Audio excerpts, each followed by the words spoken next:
Ok, on s'approche de la fin. Dans cette partie, on va faire toute la partie contact. Ok, c'est ce que vous voyez là, contactez-nous.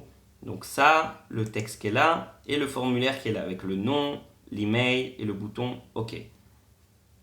Donc on va s'occuper de toute cette partie-là. Voilà notre site pour l'instant. Il ne reste plus beaucoup. Alors, on va commencer par le HTML. Donc dans notre wrapper, si je reprends le formulaire de contact, comment on va séparer ça? On va mettre ici. Vous vous rappelez que je vous avais dit on en a laissé entre un H2 et un H4.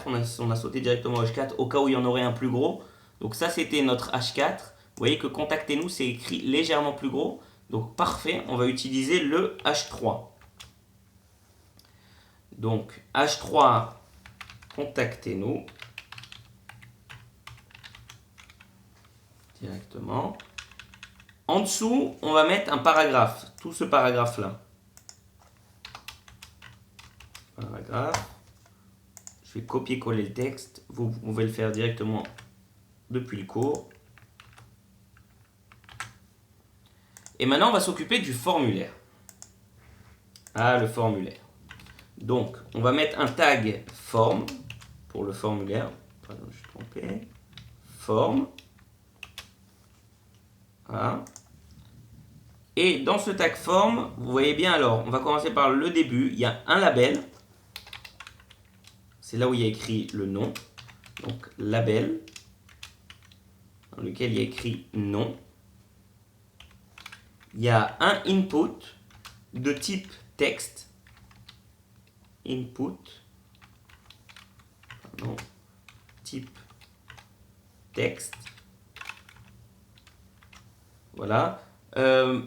Vu qu'on veut relier ce label à cet input, donc là on va donner ID, on va l'appeler name, et là on va faire label for name.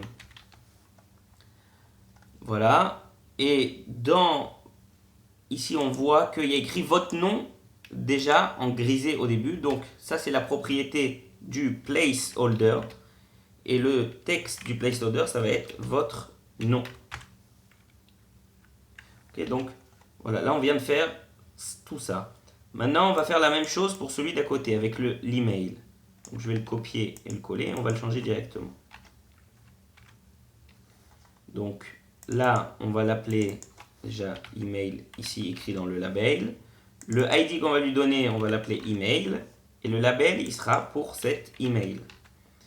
Et le placeholder, au lieu d'écrire votre nom, il écrira votre email. Ok, c'est tout sur la même ligne, c'est juste qu'il n'y a pas assez de place. Vous voyez? Ok, et ensuite, il y a le petit bouton OK. Donc, le bouton OK, on part, normalement, on le fait sur, je vais le faire directement sur input de type submit. C'est-à-dire que c'est lui qui sera responsable de dire ça y est, l'utilisateur a rempli ses informations, on envoie tout ça au serveur. Donc la valeur value, c'est ce qu'il y aura écrit dessus, on va écrire OK. Voilà. Et vu qu'on va le... Vous savez quoi, on va faire, comme c'est un bouton, on va quand même lui rajouter une classe. Donc on a déjà fait button 1 et button 2, on va l'appeler button 3. Voilà, directement. Est-ce que j'ai oublié quelque chose? Non, ça a l'air bon. Donc, qu'est-ce que ça donne pour l'instant sans CSS? Voilà ce que ça donne. Ok, c'est pas boot du tout. Donc, on va s'en occuper en CSS. Donc, faire de la place. On arrive à la partie contact. Très bien. On va commencer tout d'abord à mettre un peu d'espace entre le contenu de la section contact et les bords. Donc ça veut dire qu'on va faire comme ça, dièse contact, ça c'est sur la section, on va lui mettre un padding. Padding, on va mettre 60 pixels sur les gauche-droite, pardon, en haut, en bas, et 0 pixels sur gauche-droite. Voilà, on a mis un peu d'espace déjà en haut et en bas. Très bien. Ensuite, on va faire que les textes soient centrés. Donc, on va le faire directement sur le contact. Voilà, donc tous les éléments ont été centrés par rapport à contact, c'est-à-dire le H3, le P et le form qui est ici. Donc, maintenant, on peut s'attaquer directement au H3 qu'on voit ici. Donc, on va faire comme d'habitude, on va faire dièse contact H3 pour les propriétés qui sont spécifiques à ce H3. Et on va aller dans la partie générale et on va mettre aussi un H3. Voilà, entre le H2 et le H4, on va mettre un H3. Et là, on va écrire ce qui est spécifique, ce qui est pour tous les H3. Donc, qu'est-ce qu'on va décider qui est pour tous les H3? Donc, la taille de la police, donc font size, on va lui mettre 30 pixels. Et la couleur. La couleur, on va lui mettre yes 444. Voilà.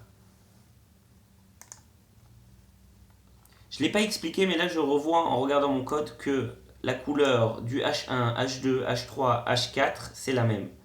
Donc vous savez quoi, je vais vous montrer un raccourci. Si on peut faire comme on vient de faire, mais si vous voulez mettre une propriété à plusieurs sélecteurs d'un coup dans la même ligne, vous faites H1, virgule, H2, virgule, H3, virgule, H4.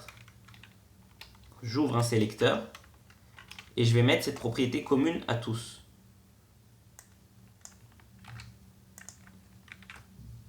Voilà. Et donc je peux l'enlever de tous les autres endroits parce qu'elle est déjà donnée par là-bas. Ok, donc H1, H2, H3, H4. Ici j'ai que les size et la couleur elle est la même pour tous et elle est ici.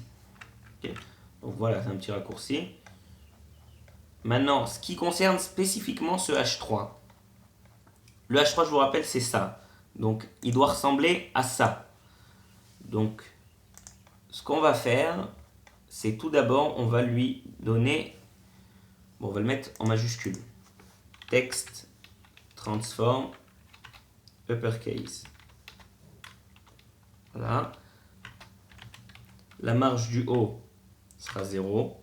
La marge de gauche-droite sera auto, on veut qu'il soit centré. Vous savez quoi en fait? Ce qu'on va faire, on va faire margin bottom, pardon, donc ça, ouais, on va faire juste une margin bottom de 20 pixels pour l'espacer du paragraphe. Ok, donc, on l'a espacé du paragraphe et il est écrit bien. Maintenant, vous avez vu qu'il y a un petit trait ici. Donc ça, on le fait avec la border. Donc pour faire avec la border, déjà, on doit donner on doit lui donner une certaine largeur à cette div. Donc on va lui donner une largeur avec width, on va la donner à 400 pixels. Voilà. Ensuite, on va faire cette bordure. Donc elle est juste en bas. Donc on va faire border bottom. Elle est de 1 pixel, solide et 0,2 B8 DD. C'est la couleur bleue que vous voyez. Voyons voir ce que ça donne. Non, c'est celui-là. Okay, donc là, il est redevenu à gauche. Pourquoi? Parce que je lui ai donné une largeur de 400 pixels. Avant, il prenait toute la largeur et le texte était centré, donc il était centré. Donc maintenant, pour le recentrer, on va utiliser le margin. En fait, c'est ça que je voulais faire au coup d'avant. Donc margin, on va mettre en bas, margin bottom, on va la laisser à 20 pixels. En haut, on va mettre 0. Et à gauche et à droite, on va mettre auto.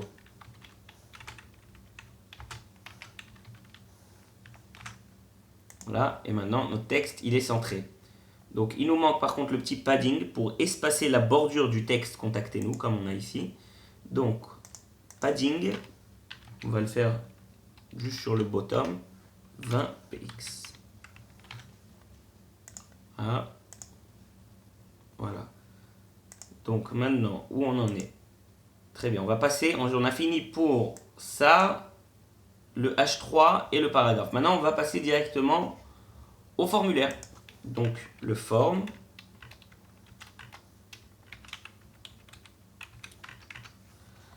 Très bien, donc on va jouer déjà avec les marges pour l'espacer. Donc margin, on va lui faire 60 pixels par rapport à en haut parce qu'il est collé au paragraphe. Faire 0 à gauche, pardon à droite, 20 en bas et à gauche. Voilà. Très bien, ça commence de plus en plus à ressembler. Maintenant, on va s'occuper de nos labels. Labels, c'était les petits textes, nom et email à gauche du input. Donc notre label, déjà on va le mettre en gras. Font weight bold. Ensuite, on va lui donner une taille font size de 20 pixels. On va lui faire une petite marge pour l'espacer de son input sur la droite. Donc on va faire margin right 10 pixels. Et on va l'écrire dans ce gris-là, que vous voyez ici. Là. Donc ce gris-là, c'est color dièse 777. Voilà pour nos labels. Donc c'est bon. Maintenant, on va passer au input. Input. Alors, je veux pas qu'il fasse, parce que ça c'est un input, ça c'est un input, et même le bouton est un input. Donc si on veut qu'il le fasse, je sais pas, on l'a pas appris ça, mais je reviens sur le HTML. Donc ça, je vous ai dit que quand il y a écrit quelque chose sur le tag lui-même HTML, ça s'appelle un attribut. Donc là, j'ai un attribut type, ici il a la valeur texte, et ici il a la valeur submit. Donc si je veux faire un selector en CSS pour dire tous les inputs dont les attributs type sont égales à texte, voilà comment j'écris ça. C'est ça la syntaxe pour l'écrire. D'accord, maintenant on va faire, première chose, on va lui donner un petit padding de 10 pixels pour espacer le texte des bords. PX, voilà, très bien. Ensuite, on va changer la taille du texte qui est dedans, donc font size, on va la mettre aussi à 20 px. Très bien. On va faire... ouais, on peut le faire. Vous voyez, l'input là, il est collé au email et cet input là, il est collé au bouton OK. Donc on va faire une petite marge. Margin right de 20 pixels. Voilà. Qu'est-ce qui nous manque encore? Ok, il nous manque la bordure. Donc la bordure, elle est comme ça. Border de 2px solide et la couleur c'est DDD. Voyons voir ce que ça donne. C'est très bien.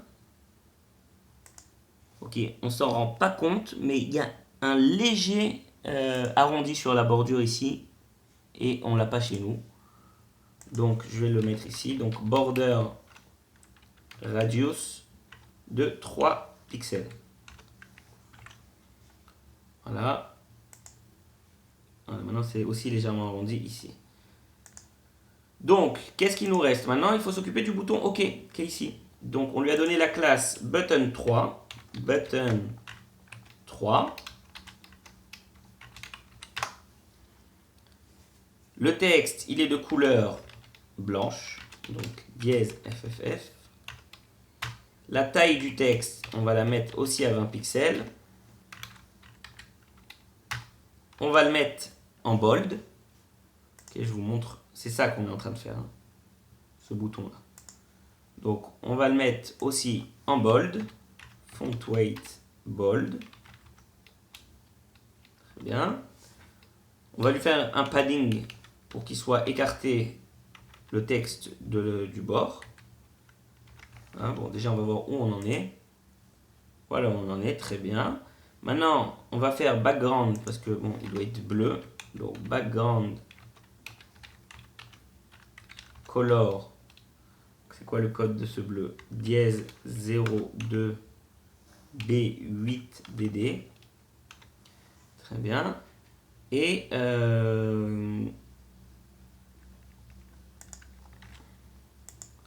ok, par défaut, comme c'est un input, un bouton, il nous a mis une petite bordure, vous voyez, au-dessus. Donc, si je veux enlever cette bordure grise qu'on voit autour, je dois venir faire border style none. Voilà, je vais le prendre directement d'ici. Border radius 3 pixels. Voilà. Parfait, parfait. Maintenant, on va lui faire son hover avec la pseudo-classe hover.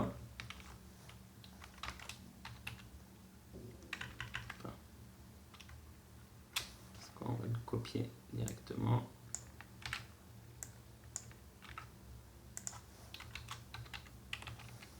On va laisser ça et ça. Et on va changer la couleur de fond qui est maintenant, quand on passe dessus, à 444. Voilà. Très bien. C'est fini pour notre partie sur les contacts. Rendez-vous au prochain épisode pour la dernière section, c'est-à-dire le footer.